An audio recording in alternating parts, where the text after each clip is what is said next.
So we are not a big player in Middle Eastern politics. If we do make a declaration, is it going to make any difference? Or is it a symbolic gesture? You're spot on, Pete, and we've talked about this before. I talk about it in the community, and I think the vast majority of Australians recognise the truth in what you just said, that Australia's influence in the region is very limited.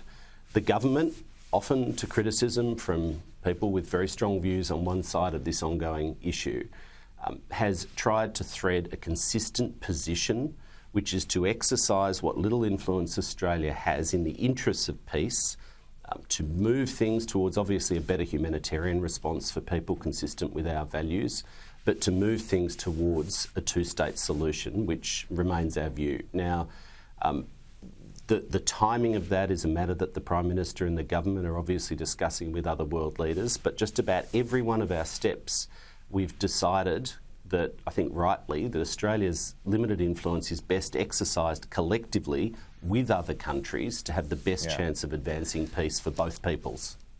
Who does the world negotiate with, though? Is it the Palestinian Authority who aren't in charge?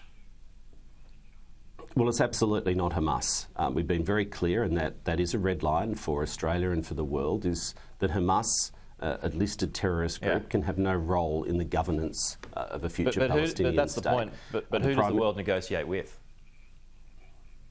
Yeah, and the Prime Minister spoke to the head of the Palestinian Authority, I think, again this week. Will speak again in September around the United Nations and has agreed to meet.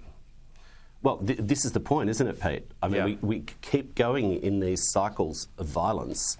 The Palestinian Authority has shown renewed interest in moving towards changes in governance. But that just means, like, all these declarations are futile, right?